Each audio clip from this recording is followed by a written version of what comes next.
Hmm.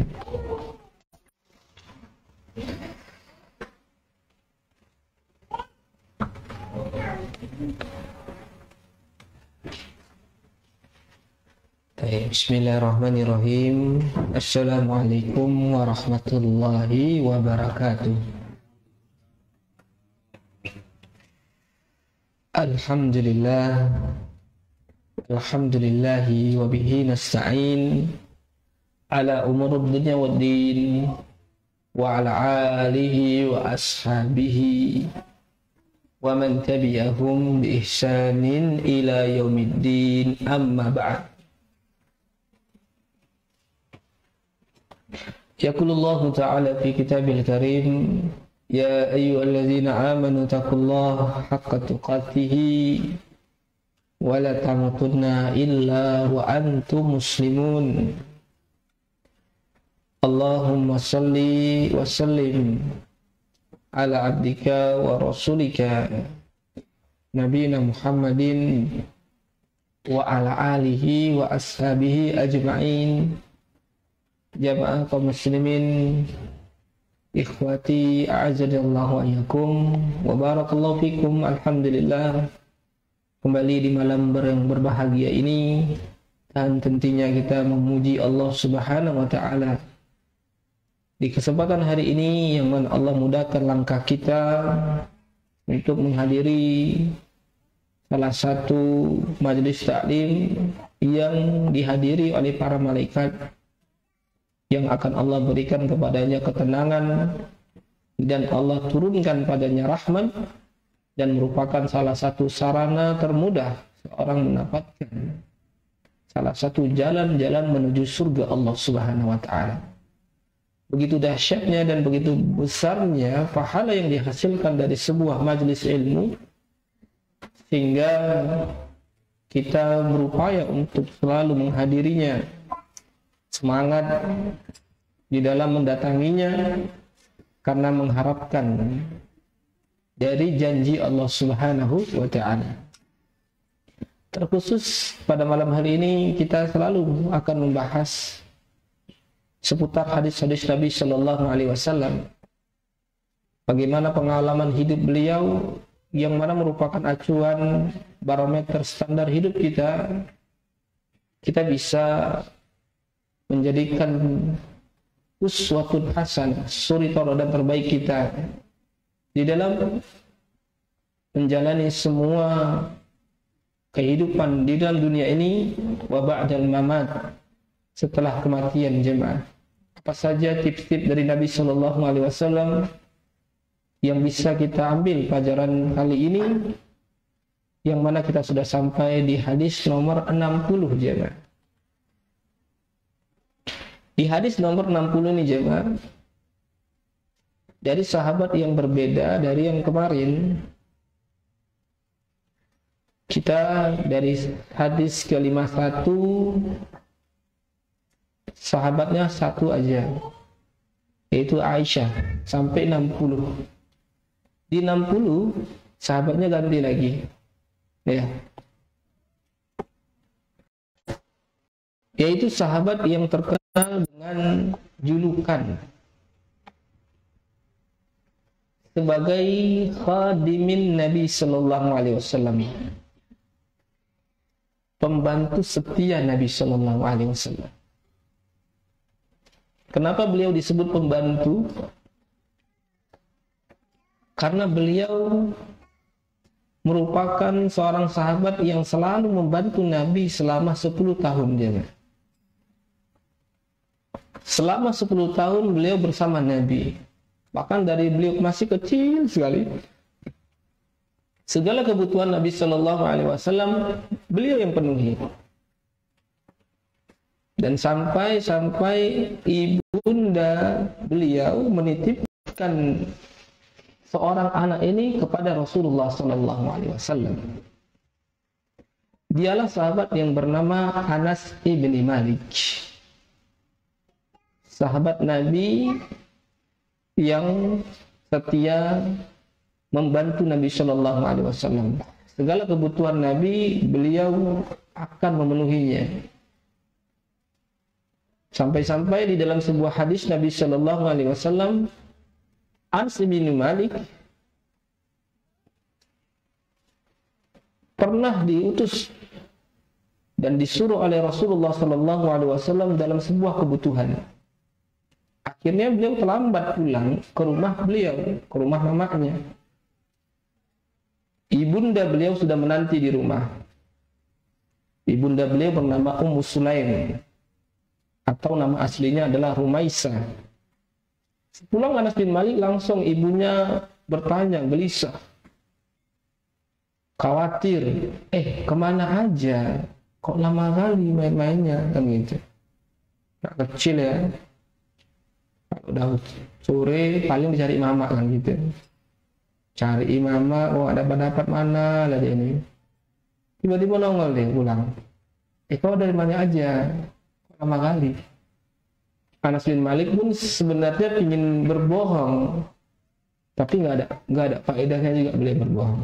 Akhirnya beliau mengatakan, "Ma, tadi awak disuruh Nabi. Kemana kau disuruh? Rahasia, Ma." Karena mama beliau merupakan sahabat Nabi yang nggak kepo, ya kan? Kita kan tahu kemana kau disuruh Nabi tadi, ya gitu. Kasih tau lah mama, kasih tau lah sedikit aja, keluarnya apa, ya gitu. Kita kalau udah disuruh-suruh seorang besar misalnya, kan gitu, ada apa nih, ya gitu. Misalnya ada hot news, berita-berita yang lagi hangat, kan dapat duluan, kan gitu. Tapi kata ibunda beliau, tak kala itu merupakan rahasia Nabi, langsung kata Ummu Sulaim, "Wahai anakku, jangan kau ceritakan. Jangan kau ceritakan rahasia Nabi." Nih, didikan Ummu Sulaim kepada seorang Anas bin Malik. Ya padahal waktu itu, tak kala Ummu Sulaim meminta kepada Anas bin Malik, coba kau ceritakan. Gak mungkin Anas bin Malik gak ceritakan semua ibunya, kan? Tapi beliau udah bilang, ini rahasia, Mak. Akhirnya mamanya pun mengerti, paham. Rahasia Nabi itu nggak boleh dibuka. Nah, seperti itulah ya. Seorang ibu mengajarkan kepada Anas bin Malik, ya. Demikian juga Nabi SAW mendidik Anas bin Malik dari kecil. Udah dianggap seperti anak beliau, ini Anas bin Malik. Ya, udah dianggap seperti anak Nabi Shallallahu Alaihi Wasallam. Saking sayangnya Nabi Shallallahu Alaihi Wasallam kepada Anas bin Malik, apa kata Anas bin Malik? 10 tahun beliau bersama Nabi. Kata Anas bin Malik, demi Allah, tidak pernah aku mendapatkan majikan yang lebih baik dari Nabi Muhammad Shallallahu Alaihi Wasallam. Dia nggak pernah membentak aku, dia nggak pernah menghardikku. Dia nggak pernah mengatakan kepada aku, kenapa kau lakukan itu? Dia nggak pernah mengatakan kepada aku, bagusnya kau lakukan kayak gini lah. Kayak gini ya, jemaah ya. Pengalaman yang dirasakan oleh Anas bin Malik selama 10 tahun, bagaimana beliau datang mendapati didikan Nabi Shallallahu Alaihi Wasallam begitu terasa, jemaah. Nabi nggak pernah bentak. Ibarat majikan sekarang, salah sedikit, baguslah kau kerja sikit, aku bayar pun kau mahal, ya. Nggak pernah ngomongin. Nah seperti itulah ya, sampai beliau dilakabi dengan khadim. Demikianlah perhatiannya Rasulullah Sallallahu Alaihi Wasallam sampai ibunda Anas bin Malik bertanya kepada Rasulullah, ya Rasulullah, ini anakku udah kerja 10 tahun. Udah setia bersamamu, apa yang kau akan berikan kepada beliau ini setelah kau meninggal nanti? Nabi paham dengan ucapan Ummu Sulaim ini. Apa kata Nabi Shallallahu Alaihi Wasallam? Setelah beliau mengangkatkan tangan beliau berdoa untuk Anas bin Malik, Allahumma ya Allah, banyakkanlah anaknya dan banyakkanlah hartanya, jemaah. Dan terbukti sepeninggalnya Nabi Shallallahu Alaihi Wasallam, Anas bin Malik termasuk seorang sahabat yang paling banyak anaknya. Dia udah mengkuburkan anaknya dengan tangan dia sendiri, sejumlah sekitar 80 orang, ya. Anaknya yang dia dikuburkan 18 pakai tangannya sendiri. Dan Anas bin Malik seorang sahabat yang paling lama, panjang umurnya. Dalam riwayat beliau termasuk salah seorang sahabat Nabi yang paling lama meninggal di Basrah. Umurnya sekitar 120 tahun. 120 tahun. Sampai saking tuanya Anas bin Malik pada waktu itu tetap juga dibawa untuk menetapkan masuknya hilal Ramadan dan bergantinya hilal Ramadan ke Syawal. Dibawa Anas bin Malik di umur udah tua nih, dipapah dia nengok hilal. Kalau dulu kan nengok hilal dengan mata telanjang, nggak pakai teropong sekarang ya. Dan itu yang dibawa oleh orang ulama, seorang ulama yang ahli dalam bidangnya, para sahabat Nabi kan gitu. Yang kalau ada masih sisa para sahabat itu yang dibawa. Nah, dibawa Anas bin Malik untuk lihat hilal. Kata Anas bin Malik, "Woi, udah terlihat hilal. Udah terlihat hilal," kata Anas bin Malik. Nah, masyarakat dan sebagian para sahabat nengok, "Mana ya Anas bin Malik? Nggak terlihat hilal nih. Udah terlihat hilal." Abdullah bin Abbas curiga nih, kok Anas bin Malik aja yang cuma lihat, kami kok nggak lihat kan gitu. Rupanya ada uban yang menutupi mata beliau. Ya kan gitu. Hilal itu kan macam putih kan gitu. Jadi ada uban yang jatuh.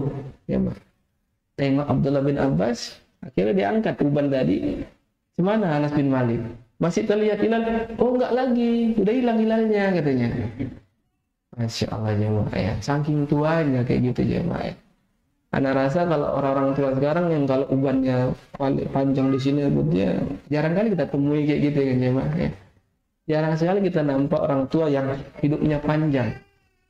Anas bin Malik seorang sahabat Nabi yang panjang umurnya jemaah, dan banyak hartanya.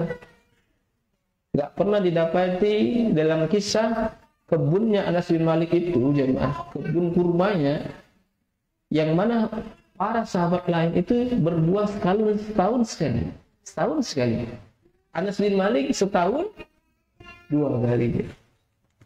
Setahun 2 kali.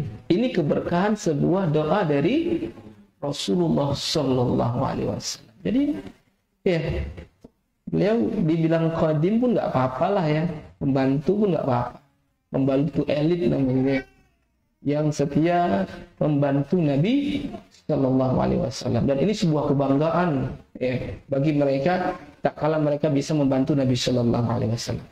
Jamaah kaum muslimin ikhwati azani Allah wa iyyakum.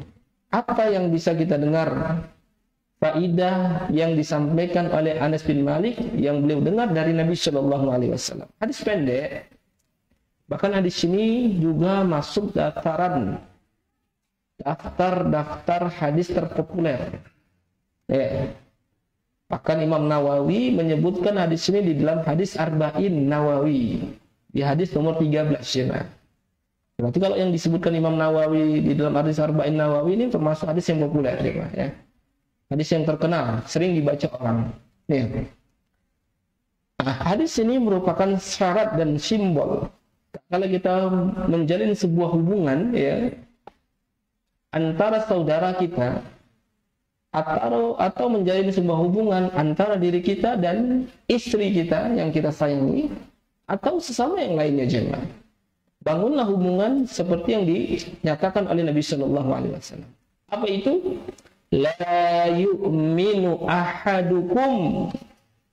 Tidak sempurna iman salah seorang kita jemaah. Kita itu nggak bisa mencapai level keimanan yang tertinggi, kita nggak akan bisa sampai ke level maksimal keimanan sampai hatta yuhibba li akhihi, kau mencintai untuk saudaramu ma yuhibbu li nafsihi, apa yang kau cintai untuk dirimu jemaah. Ini Nabi Sallallahu Alaihi Wasallam memberikan isyarat kepada kita bahwasanya tak kala kau mencintai saudaramu, mencintai temanmu, mencintai tetanggamu, mencintai sahabatmu, lihat seberapa besar kau mencintai dirinya jemaah.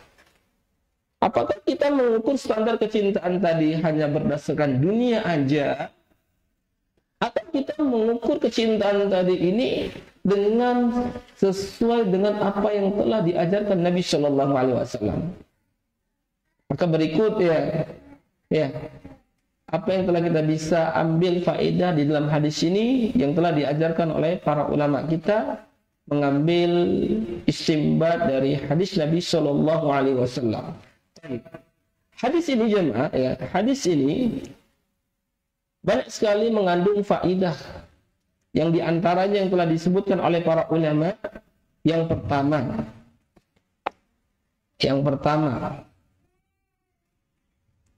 Nabi Shallallahu Alaihi Wasallam menyebut di dalam hadis ini mencintai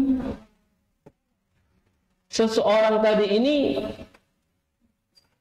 bisa dua hal masuk padanya. Apa? Kenapa kau menyintai dirinya? Karena apakah dia? Apakah saudaramu itu memiliki kelebihan? Apakah saudaramu memiliki keunggulan? Keunggulan saudaramu sehingga kau senang sama dia, sehingga kau jalan bareng sama dia, itu kenapa? Ada orang yang berjalan bareng dari kecil sampai dewasa sama satu orang. Ada orang yang baru pertama mendekat, mengenal masa hijrahnya dengan si fulan, akhirnya jalan bareng. Ada yang di tengah-tengah bareng-bareng, kemudian habis itu nggak jalan lagi. Maka kenapa kita mencintai saudara kita? Kenapa kita lebih suka berjalan bersama dia? Apa alasannya? Maka kata para ulama, dilihat dari dua hal. Lihatlah kenapa kau selalu mengedepankan dia, kenapa kau selalu bersama dia, apa urusannya. Kata para ulama yang pertama, kalau saudaramu tadi ini memiliki keutamaan dalam segi duniawi, dia agak status sosialnya agak paten. Status sosialnya itu agak lumayan lah gitu. Ya kalau aku datang jalan bareng sama dia, otomatis kan aku juga bisa kecipratan sedikit kan gitu. Aku juga bisa famous ya, bisa juga terkenal kan gitu. Ya kok udah jalan lah sama dia ya, paten lah ya kan gitu. Gimana kok kenal sama dia? Kok bisa kok kenal lah kan gitu.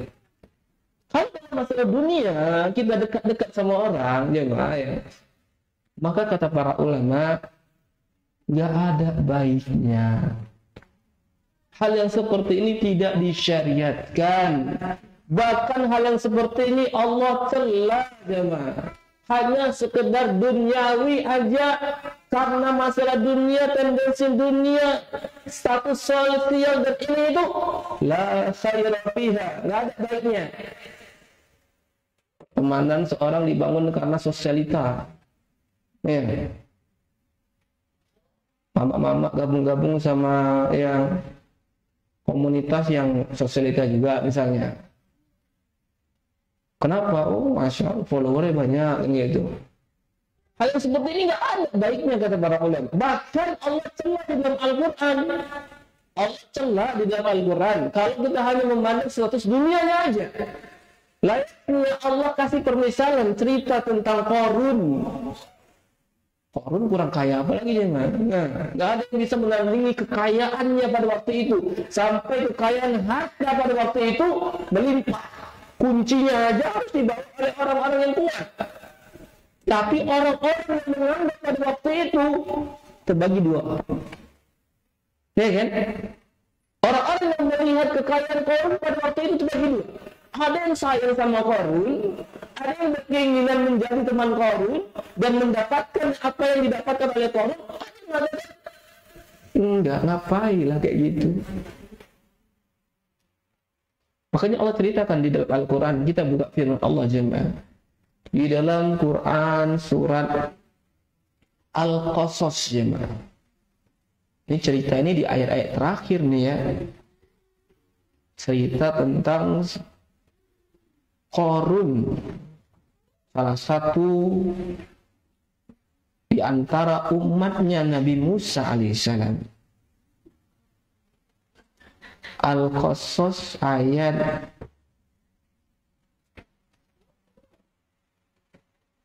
76, 77, 78, 79, 80, 81, 82,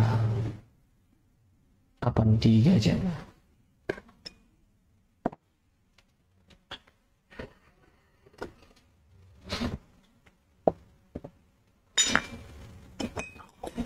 Nah ini Allah ceritakan, saya baca ya cerita singkatnya. Auzubillahi minasyaitonir rajim.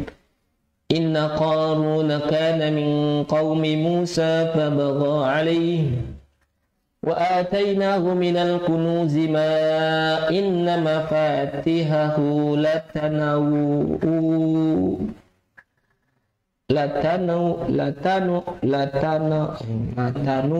bil usbati ulil quwwati idh qala lahu qaumuhu la tafrah innallaha la yuhibbul farihin wabtaghi fima ataakallahu ad-daral akhirah wa la tansa nasibaka minad dunya wa ahsin kama ahsanallahu ilaik wa la tabghil fasada fil ard innallaha la yuhibbul mufsidin. Qala innama utituhu ala ilmin indi awalam ya'lam anna allaha qad ahlaka min qablihi minal qurun man huwa ashaddu minhu quwwah wa aktsaru jam'a wa la yus'alu an dzunubihimul mujrimun. Baru cerita bermulai jemaah. Fa kharaja ala qaumihi fi zinati. Mulailah si Qarun keluar dengan pakaian-pakaian pernak-pernik perhiasannya jemaah. Ingin pamer lah bahasanya ya. Ya, sudah Allah kasih semuanya, akhirnya dia coba ingin pamer, pakai pakaiannya, perhiasannya dipakai sama dia semua. Qala alladzina yuriduna al-hayata dunya. Disitulah akan berkata orang-orang yang menginginkan dunia, ya laitalana mislama utiya Qarun. Aduhai alangkah indahnya kalau kita diberikan seperti apa yang diberikan Qarun. Pingin dia seperti apa yang diberikan Qarun. Ayolah kita dekat-dekat sama dia. Ya. Mana tahu terciprat sikit-sikit kan hartanya. Ya. Kalau kita innahu lazu hazzin azim. Wa qala alladzina utul ilm wa ilakum sawabullahi khairun liman aman wa amila salihan wala yulaqaha illa sabirun. Berkatalah orang yang diberikan ilmu, celaka kalian. Pahala Allah itu lebih baik bagi mereka yang beramal saleh dan beriman kepada Allah Subhanahu wa taala. Dan itu tidak bisa tersampaikan kecuali bagi orang-orang yang sabar. Orang yang berteman, bersahabat karena Allah itu enggak akan memandang statusnya. Walaupun temanmu kere, walaupun temanmu miskin, walaupun temanmu apa adanya, dia memandang temannya itu beriman kepada Allah Subhanahu wa taala. Temannya itu beramal soleh dan sempurna bagi dirinya jemaah. Karena kita semuanya berjalan, ini akan berjalan menuju surga Allah Subhanahu wa taala. Maka pilihlah teman-teman yang akan bisa bermanfaat di dunia dan di akhirat.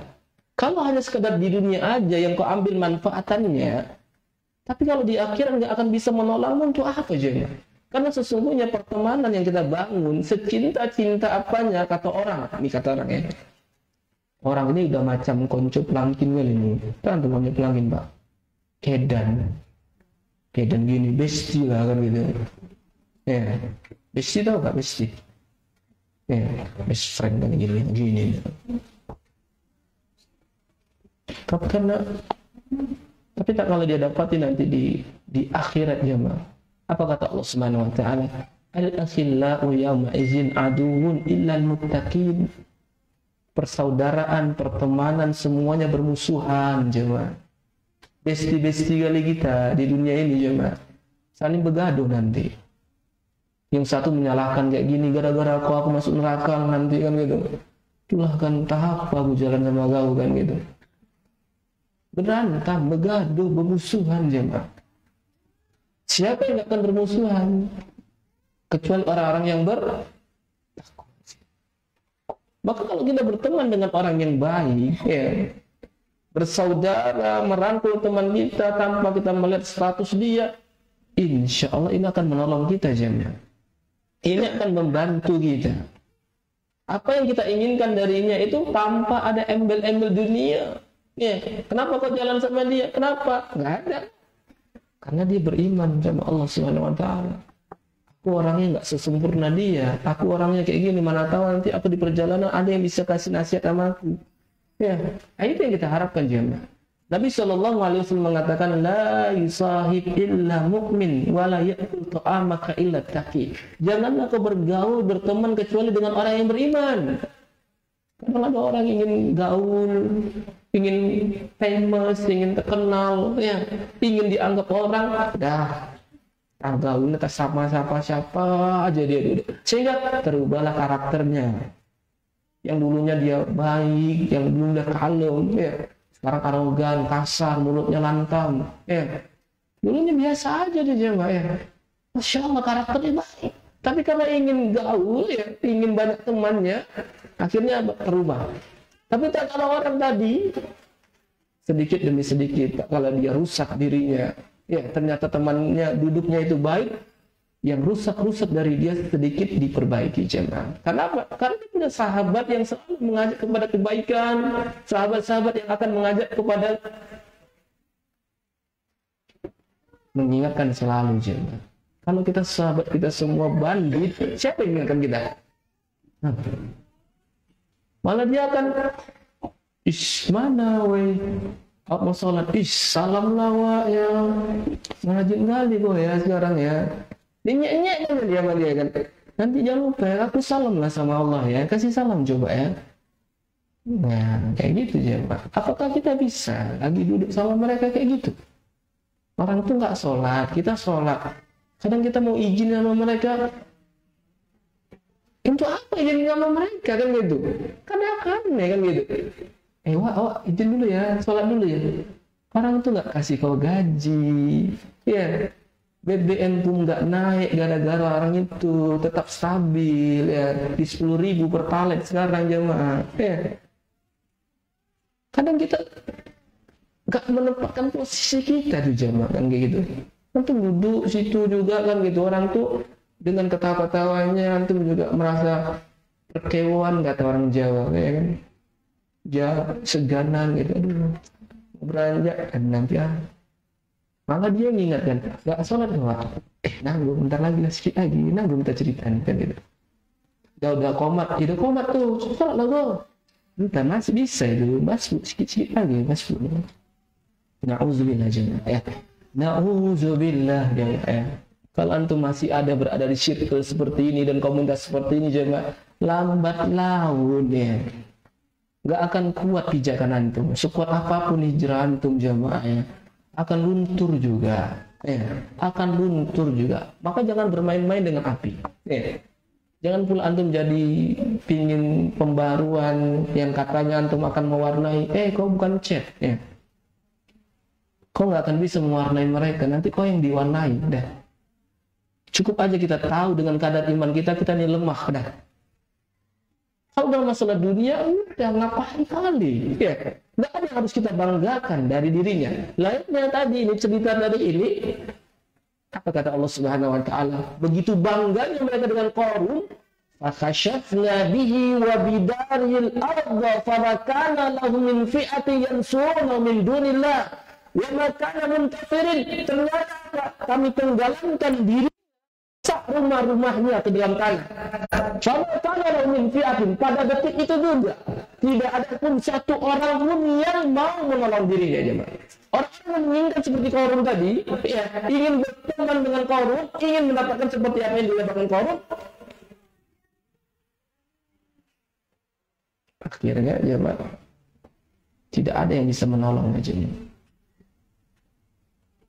Satu pun orang nggak ada yang nolong aja.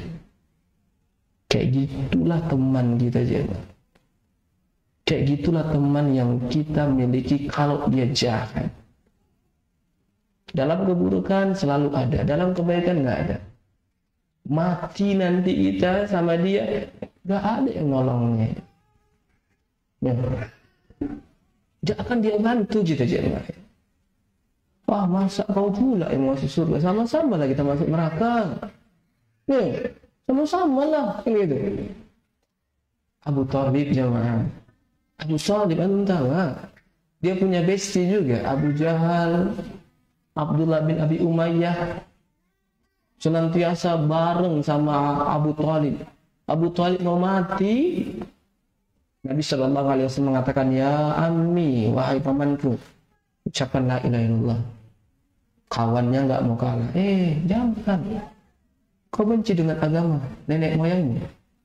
Kau nggak suka. Akhirnya apa? Abu Thalib mati di atas kekafiran jemaah. Seperti itulah yang disabdakan Nabi Shallallahu Alaihi Wasallam. Kalaulah kita, ternyata ada kita melihat dari teman kita dalam masalah dunia dia Allah lebihkan jemaah. Maka jangan sekali-sekali kita menginginkan yang seperti itu jemaah. Tapi tak kala kita melihat teman tadi ini dilebihkan dalam masalah akhirat dan agama, di situ kau layak iri jemaah. Aduh, kenapa dia kayak gitu ya? Dia itu rajin, masya Allah, ibadahnya luar biasa. Kau mau di situ keinginan kuat, aku pingin seperti itu jemaah. Ini yang hasad yang seperti inilah yang diperbolehkan jemaah. Tak kala kau melihat saudaramu itu di atas kebaikan, di atas ibadah, tak kala timbul hasad tadi ini, langsung pupuk hasad tadi ini. Kok bisa kayak gitu ya? Nah, seminggu dia 4 kali dia ke majelis salib. Aku cuman sebulan sekali kan gitu. Gimana caranya itu ya? Aduh, aku iri kali sama dia. Aku hasad lah sama dia. Aku hasad lah sama kau. Bilang kayak gitu sama dia. Ya. Kenapa? Kata Nabi Shallallahu Alaihi Wasallam, la hasada illa fisnatain. Tidak ada hasad kecuali 2 hal. Kalau kita mau hasad sama saudara kita, boleh. Kapan? 2 aja. 2 aja yang diperbolehkan hasad kita kepada saudara kita. Yang pertama apa? Rajulun atahu Allahu malan. Seorang diberikan kekayaan, harta, banyak duitnya. Fasallatahu, tapi dia infakkan, dia dermakan, dia sedekahkan. Kaya dia, masya Allah, tapi infaknya nggak nanggung jemaah. Aku iri kali sama kamu, betul. Aku iri kali sama kamu. Kok kaya, tapi kok banyak kali infaknya. Aku masya Allah. Itu nggak apa-apa ya. Moga-mogaan Allah Subhanahu Wa Taala tambahkan kamu dan semoga Allah Subhanahu Wa Taala jadikan aku juga seperti dirimu. Nah, itu namanya hasad yang diperbolehkan. Yang kedua, hasad yang diperbolehkan adalah rajulun atamal hikmah. Seorang yang diberikan ilmu. Masya Allah, dia memiliki ilmu luar biasa. Diajarkan ilmu tadi. Dia habiskan ilmu tadi. Kita hasad sama dia. Nah, itu tidak masalahnya, Pak. Itulah yang dimasukkan oleh para ulama at-tanafus, berlomba-lomba dalam kebaikan jemaah. Lain para sahabat Nabi Shallallahu Alaihi Wasallam, Umar bin Khattab nggak mau kalah sama siapa? Abu Bakar jemaah. Ini sahabat betul-betul sahabat yang mengejar akhirat. Gak mau kalah satu dengan yang lainnya. Apa yang dikerjakan Abu Bakar, Umar pasti kerjakan. Dalam masalah kedermawanan, Umar juga akan kerjakan.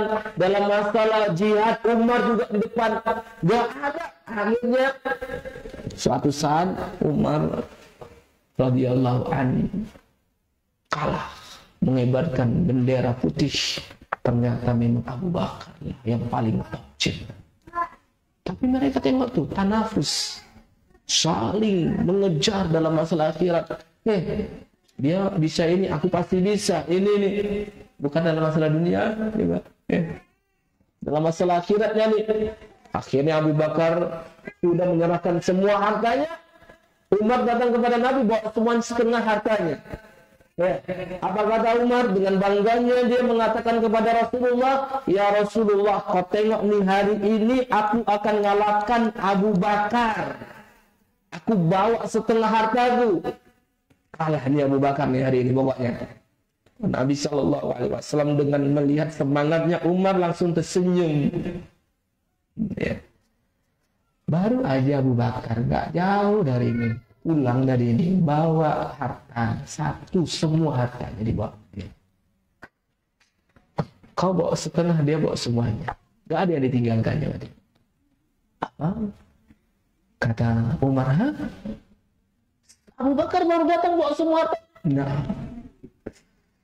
akhirnya Umar mengatakan, demi Allah, hari ini aku tidak akan pernah bisa lagi mengejar Abu Bakar. Makanya kata para ulama, diantaranya Syekh Bakar Al-Muzani, masa bakal Abu Bakar ala sahabat, tidak pernah Abu Bakar itu melebihi dan mendahului kapasitas sahabat yang lain, kecuali sesuatu yang ada di dalam hatinya jemaah. Sesuatu yang ada di dalam hati, keimanan yang sangat kuat jemaah, keyakinan, keteguhan. Dan mereka ini memang sahabat-sahabat yang berbarengan, hidup semati, ya, sampai mati pun dikubur bareng jemaah. Abu Bakar di samping Rasulullah. Umar minta izin sama Aisyah, aku pingin dikuburkan di samping mereka berdua. Akhirnya Aisyah mengatakan, nanti aku pikirkannya. Setelah itu Aisyah mengizinkan Umar masuk. Makanya kalau kita melihat kuburan Nabi Shallallahu Alaihi Wasallam dengan biliknya Aisyah itu kan ada hijab, jemaah. Ada hijab sebenarnya. Kenapa dihijabi? Karena tadi ada Umar yang bukan mahram beliau, ya, yang bukan mahramnya. Jadi kalau antum lihat bangunan lama dulu, ya, ini biliknya Aisyah, kemudian ini kuburan mereka, ada hijabnya, ya. Sebelumnya nggak ada hijabnya, pas masih Rasulullah dan Abu Bakar. Masuk Umar, dikuburkan di situ, baru dipasang hijab. Itu pun Umar meminta kepada Aisyah karena beliau ingin dibangkitkan bersama Abu Bakar dan Rasulullah, bersama teman-teman jemaah, ya. Makanya antum kalau punya teman-teman yang berjalan bareng, ya, antum juga seperti itu harusnya, ya. Yang bisa memotivasi antum kepada kebaikan, antum harus senang sama dia, ya. Semoga antum juga bisa dibareng nanti juga berjalan bersama, ya, di surga Allah Subhanahu wa Ta'ala. Maka cintailah dia, ya. Saudaramu tadi ini seperti kita mencintai terhadap diri kita sendiri, jangan. Apa yang menyusahkan kita juga menyusahkan kepada saudara kita, jangan. Nah, ini maksud dari hadis Nabi Sallallahu Alaihi Wasallam. Ada pertanyaan jangan yang mau ditanyakan?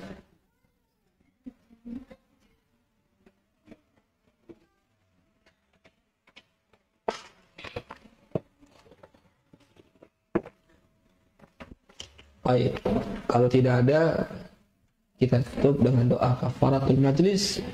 Subhanakallah bihamdik, asyhadu an la ilaha illa anta, astaghfiruka wa atubu ilaik. Assalamualaikum warahmatullahi wabarakatuh. Donasi dakwah tim. Yuk berinfak untuk dakwah dan pendidikan Islam.